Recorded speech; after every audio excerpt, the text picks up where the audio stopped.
ನಮಸ್ಕಾರ ವೀಕ್ಷಕರೇ, RJ32 ಕನ್ನಡ ಟಿವಿಯ ಉತ್ತರ ಕರ್ನಾಟಕ ಎಕ್ಸ್ಪ್ರೆಸ್ ನ್ಯೂಸ್ಗೆ ಸ್ವಾಗತ. ನಾನು ರಾಘವೇಂದ್ರ. ಇವತ್ತಿನ ಪ್ರಮುಖ ಸುದ್ದಿಗಳಿಗೆ ಹೋಗೋಣ. ಬಿಜೆಪಿಯ ಯಾವ ಬಣದವರು ಪ್ರತಿಭಟನೆ ಮಾಡ್ತಿದ್ದಾರೆ ಅನ್ನೋದು ಮೊದಲು ಹೇಳಲಿ. ಈವರೆಗೂ ಯಾವುದಾದ್ರೂ ಅವರು ಒಳ್ಳೆಯ ಉದ್ದೇಶದಿಂದ ಪ್ರತಿಭಟನೆ ಮಾಡಿದ್ದಾರಾ ಎಂದು ಗ್ರಾಮೀಣಾಭಿವೃದ್ಧಿ ಸಚಿವ ಪ್ರಿಯಾಂಕ್ ಖರ್ಗೆ ಕಿಡಿಕಾರಿದ್ದಾರೆ. ಇಂದು ಕಲಬುರಗಿಯಲ್ಲಿ ಮಾಧ್ಯಮದವರ ಜೊತೆ ಮಾತನಾಡಿದ ಅವರು 144 ಸೆಕ್ಷನ್ ಜಾರಿ ಮಾಡಿದ್ದಕ್ಕೆ ಬಿಜೆಪಿ ಆಕ್ರೋಶ ವ್ಯಕ್ತಪಡಿಸ್ತಾ ಇದ್ದಾರೆ ಅಂತ ಮಾಧ್ಯಮದವರು ಪ್ರಶ್ನೆಯನ್ನು ಕೇಳ್ತಾರೆ. ಈ ಹಿನ್ನೆಲೆಯಲ್ಲಿ ಬಿಜೆಪಿಯವರ ವಿರುದ್ಧನೇ ಕಿಡಿಕಾರಿದ್ದಾರೆ ಸಚಿವ ಪ್ರಿಯಾಂಕ್ ಖರ್ಗೆ. ಕಲಬುರಗಿಯಲ್ಲಿ ಮಾಧ್ಯಮದವರೊಂದಿಗೆ ಮಾತನಾಡಿದ ಅವರು, ಮೈಸೂರು ನಗರದಲ್ಲಿ 144 ಸೆಕ್ಷನ್ ಜಾರಿ ಮಾಡಿದ್ದಕ್ಕೆ ಬಿಜೆಪಿ ಆಕ್ರೋಶ ವಿಚಾರದ ಕುರಿತು ತಿಳಿಸಿದ್ದಾರೆ. ಪ್ರತಾಪ್ ಸಿಂಹ ಮೇಲೆ ಯಾಕೆ ಕೇಸ್ ಆಗಿದೆ, ಇವರು ಏನು ಮಾಡ್ತಾರೆ ಅಲ್ಲಿ ಹೋಗಿ, ಬಿಜೆಪಿಯವರು ಸುಮ್ಮನೆ ನಮ್ಮ ಸರ್ಕಾರ ಪಾಪರಾಗಿದೆ, ದಿವಾಳಿಯಾಗಿದೆ ಎನ್ನುತ್ತಿದ್ದಾರೆ. ದಾಖಲೆ ತೆಗೆದುಕೊಂಡು ಬನ್ನಿ, ಚರ್ಚೆ ಮಾಡೋಣ. ಮುಂದಿನ ವಾರ ವಿಜಯೇಂದ್ರ ಅವರಿಗೆ ನಾನೇ ಆಹ್ವಾನ ಮಾಡ್ತೇನೆ ನಮ್ಮ ಕಲ್ಯಾಣ ಪಥ ರಸ್ತೆ ಯೋಜನೆ ಅಡಿಗಲ್ಲೂ ಸಮಾರಂಭಕ್ಕೆ. ಅದಾದ ಮೇಲೆ 5,000 ಕೋಟಿ ಪ್ರಗತಿಪಥ ಯೋಜನೆಗೆ ಚಾಲನೆ ನೀಡ್ತೇವೆ. ಅವರ ಕ್ಷೇತ್ರಕ್ಕೂ ಯೋಜನೆ ಹಣ ಹೋಗುತ್ತೆ. ಅದು ಬಿಟ್ಟು ಸುಮ್ಮನೆ ದಿವಾಳಿ ಅಂದರೆ ಹೇಗೆ?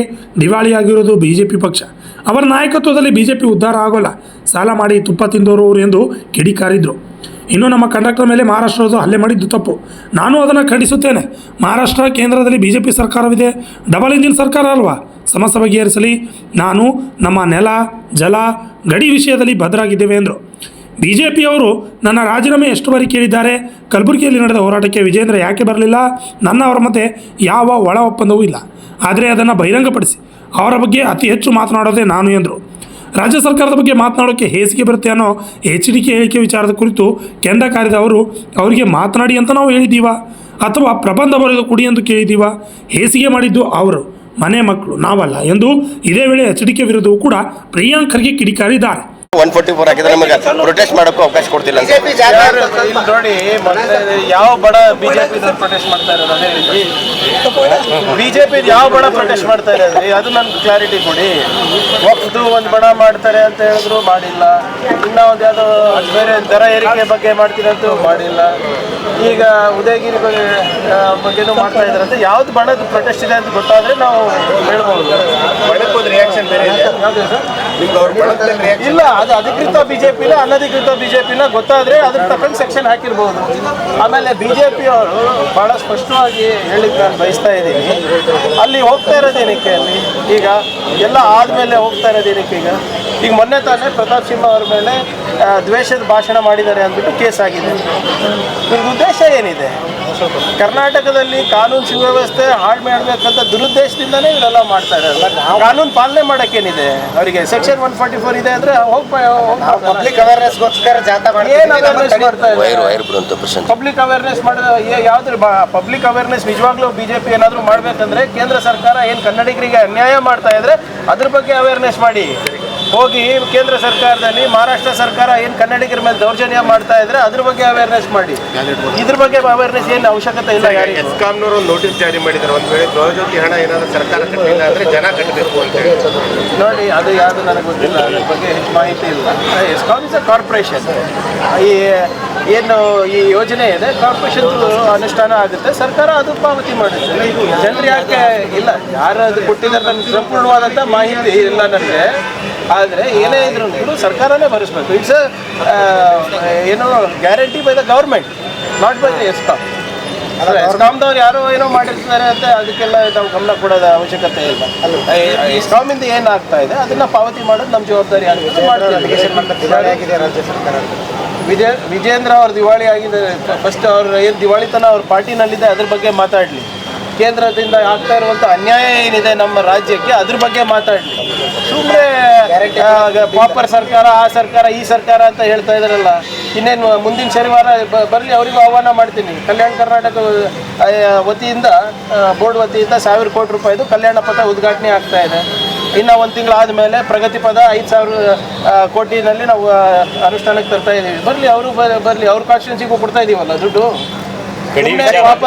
ಪಾಪರ್ ಆಗಿದೆ ಸರ್ಕಾರ. ಏನು ಅಂಕಿಅಂಶಗಳು ತೋರಿಸ್ಲಿ ಸರ್? ಅವರು ಸಾಲ ಮಾಡಿ ತುಪ್ಪ ತಿಂದಿರೋ ಅವರು, ಅವರ ಏನು ಸಾಲದ ಬಡ್ಡಿ ಕಟ್ತಾ ಇರೋದು ನಾವು.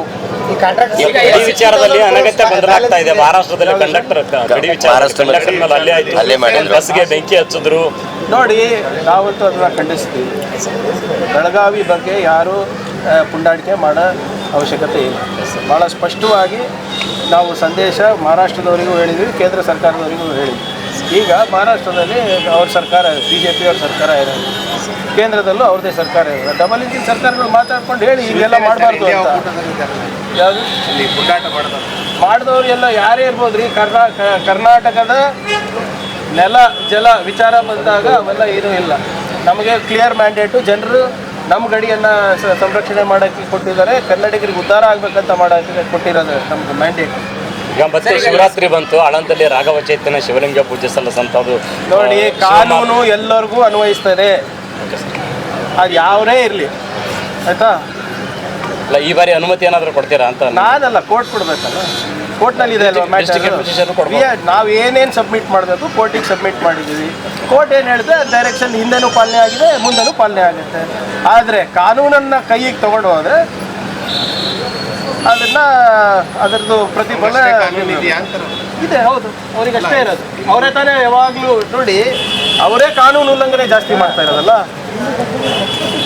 ಯಾರು ಕಾನೂನು ಉಲ್ಲಂಘನೆ ಮಾಡ್ತಾರೆ ಅವರಿಗೆ ತಾನೇ ಕಾನೂನು ಅನ್ವಯಿಸ್ತದೆ.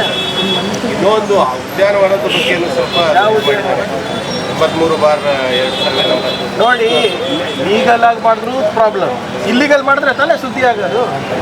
ಇಲ್ಲಿಗಾಲಿಟಿ ಏನಿದೆ ಅದು ತೋರಿಸ್ಲಿ. BJP ಅವ್ರು ಆಯ್ತಲ್ಲಪ್ಪ, ಈಗ ಎಷ್ಟು ಕೇಸ್ಗಳಾಯಿತು. ಈಗ ನನ್ನ ರಾಜೀನಾಮೆ ಕೇಳಿ 4 ಸರಿ ಆಯ್ತೇನ್ರಿ BJP ಅವರು? ಆಯ್ತಾ ಇಲ್ಲ? ಯಾಕೆ ವಿಜೇಂದ್ರ ಅವ್ರು ಯಾಕೆ ಬಂದಿಲ್ಲ ಕಲಬುರ್ಗಿ ಪ್ರೊಟೆಸ್ಟಿಗೆ?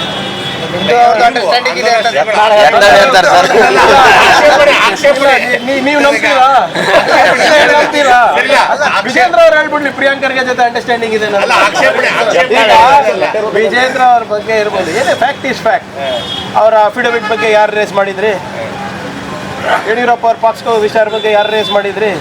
ಇದು ಅಡ್ಜಸ್ಟ್ಮೆಂಟ್ ಅಂತಾರ? ಅದಕ್ಕೆ ಹೆದರಿದ್ರು ಅಂತ ಇರ್ಬೋದು, ಯಾರಿಗೂ ಗೊತ್ತಾಗ. BJP ಕೇಳಿ ನೋಡಿ, BJP ಅವರೇ ಅವರು ಅಸಮರ್ಥರು.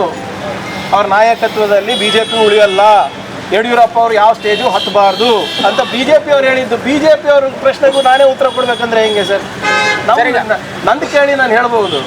ನೋಡಿ, ಕರ್ನಾಟಕದಲ್ಲಿ ಪಂಚಾಯತ್, ಇಡೀ ದೇಶದಲ್ಲಿ ಕರ್ನಾಟಕ ಪಂಚಾಯತ್ ರಾಜ್ನಲ್ಲಿ ನಂಬರ್ 1 ಇದೆ. ಯಾರನ್ನ ಇದು ಕೇಳಿದ್ರ ನನಗೆ ಚೆನ್ನಾಗಿ ಮಾಡಿದ್ರ ಸರ್ ಕೆಲಸ ಅಂತ ಒಬ್ರು ಹೇಳಿಲ್ಲ ನನಗೆ.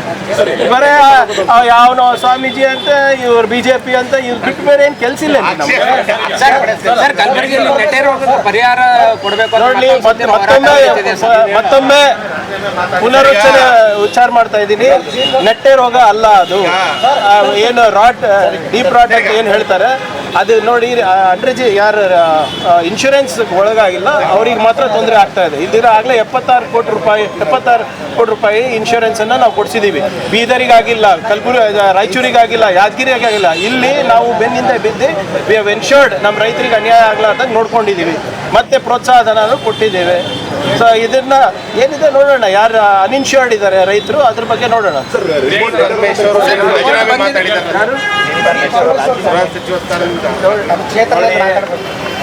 ಅವ್ರಿಗೆ ಯಾವ ಸಂದರ್ಭದಲ್ಲಿ ಮಾತಾಡಿದ್ರು ಅಂತ ನನಗೆ ಗೊತ್ತಿಲ್ಲ. ಏನೋ ಅವರೇ ಕಾರ್ಯಕರ್ತರ ಜೊತೆ ಇರ್ತೀನಿ ಅಂತ ಏನೋ ಹೇಳಿದಾರೆ ಅಂತ ಕೇಳ್ಪಟ್ಟಿದ್ದೀನಿ ಅಷ್ಟೇ, ಅದ್ರ ಬಗ್ಗೆ ಹೆಚ್ಚಿನ ಮಾಹಿತಿ ಇಲ್ಲ. ಕುಮಾರಸ್ವಾಮಿ ಅವರು ಕಾಂಗ್ರೆಸ್ ಸರ್ಕಾರ ಯಾರು ಮಾತಾಡೋಕ್ಕೆ ಕೇಳ್ತಾ ಇದ್ದಾರೆ?